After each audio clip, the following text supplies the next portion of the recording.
Viewers আসসালামু আলাইকুম। Toyota Harrier 2015-16 model. এই গাড়িটা আরও 2 থেকে আড়াই বছর আগে আমি সিভিটি ট্রান্সমিশন ফ্লুইড চেঞ্জ করে দিয়েছিলাম, গিয়ার অয়েল চেঞ্জ করে দিয়েছিলাম। আজকে আবার চেঞ্জ করতেছি, টাইম হয়েছে, পিরিয়ড এসে পড়ছে। তো আজকে আবার ওয়াশ করলাম। তো throttle body, fuel system, spark plug এগুলো আমরা সব ক্লিনিং করে দিতেছি।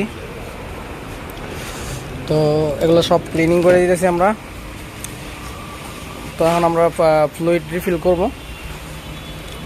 ডাল এই যে ব্র্যান্ড নিউ, একদম এরকম থাকবে ব্র্যান্ড নিউ।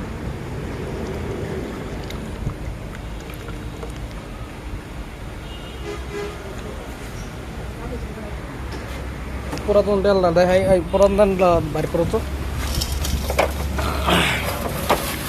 2-2.5 বছর আগে পাল্টাইছিলাম। এটা হচ্ছে পুরাতন তেলটা ঝুলে গেছে একদম, এই যে দেখতে পাচ্ছেন তেলের কালার চেঞ্জ হয়ে গেছে।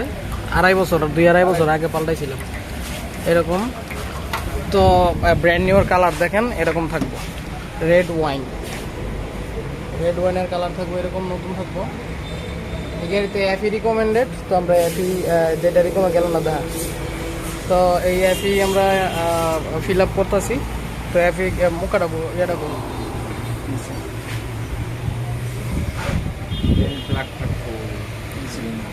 এই যে আমাদের এখানে এফি মেনশন করা। তো আমরা এটাই ডালতেছি, এফি ফিল আপ করতেছি। তো আর তো বলে ক্যালিব্রেশন ফুল প্রসেস করবো। এই ধরো তো গাড়িগুলো বেশিরভাগ গিয়ার বক্সের সমস্যা আমাদের বাংলাদেশে, নিয়মিত ট্রান্সমিশন ফ্লুইড রিপ্লেস না হওয়ার জন্য। তো সবাই গাড়ির যত্ন নেব বেশি করে। তো ট্রান্সমিশন ফ্লুইড টাইমলি সময় অনুযায়ী চেঞ্জ করব।